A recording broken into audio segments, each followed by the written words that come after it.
Hello guys, আসসালামু আলাইকুম। চলে এসেছি একটি ব্লগ ভিডিও নিয়ে। আজকের ব্লগে আপনাদেরকে দেখানোর চেষ্টা করব বগুড়া জেলার শাহজাহানপুর থানার সবচাইতে বড় শোভা এটি হলো জোড়া মাদ্রাসার শোভা। এই শোভাটা কিন্তু 3 দিন যাবত হয়। গত 21 তারিখ থেকে শুরু হয়েছে, সম্ভবত 24 তারিখ সকাল পর্যন্ত শোভাটা থাকবে। তো চলো সবাইকে একটু ঘুরে দেখানোর চেষ্টা করছি শোভাটা কি আছে। তো আনকমন যেগুলো আমার কাছে মনে হয়েছে সেগুলো একটু তুলে ধরার চেষ্টা করেছি। এই আঙ্কেলের দোকানে প্রতিটা জিনিস মাত্র 10 টাকায় ছিল। খুবই সুন্দর সুন্দর খেলনা। এদিকে ছিল কাঠের জিনিসপত্রের দোকান আর অনেক অনেক খেলনার দোকান বসেছিল। আর এদিকটায় ছিল অনেক সুন্দর সুন্দর জুয়েলারির দোকান। তো জুয়েলারির দোকান তো সব মেলাতেই বসে বা সব শোভাতেই বসে থাকে, এগুলো নতুন করে দেখানোর কিছুই নেই। তো আমি আসলে আনকমন কি আছে এগুলো একটু খুঁজতেছিলাম, তার মধ্যে চোখে পড়লো এই দোকানটি। এই দোকানের প্রতিটা খেলনা মাত্র 100 টাকায় পাওয়া যাবে, যেটা আমার কাছে খুবই ভালো লেগেছে। এই দোকানটাতে কিন্তু হিউজ পরিমাণে খেলনা আছে, চাইলে এখান থেকে আপনারা খেলনা নিতে পারেন। এই যে দিকে লেখা আছে সকল প্রকার খেলনা 100 টাকা। এছাড়াও যেটা আনকমন চোখে পড়লো সেটা হলো এই দোকানটা, যেখানে ক্রিকেট,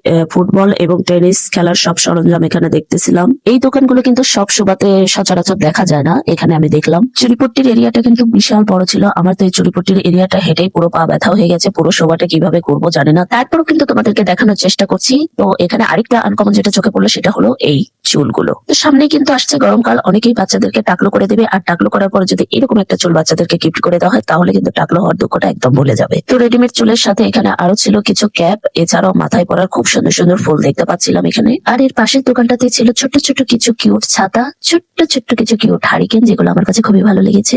মোড়টা ঘুরে একটু সামনের দিকে এগোতেই চোখে পড়লো বিশাল বিশাল কিছু চটপটি এবং ফুচকার দোকান। তো এখানে একটা দোকানের নাম দেখলাম বিয়ান চটপটি ও ফুচকা। তো গাইস, নামটা শুনে কি কিছু বোঝা গেল? সমস্যা নেই, আমি বুঝিয়ে দিচ্ছি।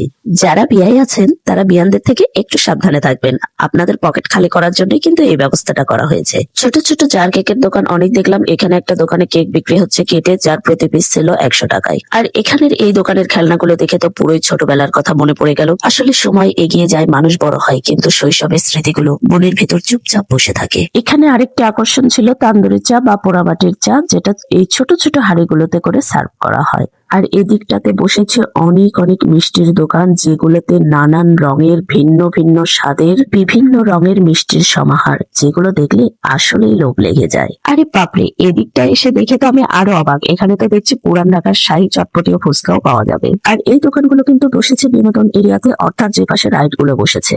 রাইড গুলোর মধ্যে দেখতেছিলাম বাচ্চাদের জাম্পিং, নগরদোলা, নৌকা, এগুলো। তো বন্ধুরা, আমি কিন্তু এখন এদিক দিয়ে বাসার দিকে চলে যাব। তো পুরো এরিয়াটা আমি তোমাদেরকে মাত্র 3 মিনিটে দেখানোর চেষ্টা করেছি। তোমরা কিন্তু অবশ্যই আসবে এবং নিজের থেকে ঘুরে দেখবে। তো আগামীকাল যেহেতু শুক্রবার, মনে হয় মানুষ এবং দোকান দুটোই বাড়বে। তো সবাই ভালো থাকবে। আল্লাহ হাফেজ।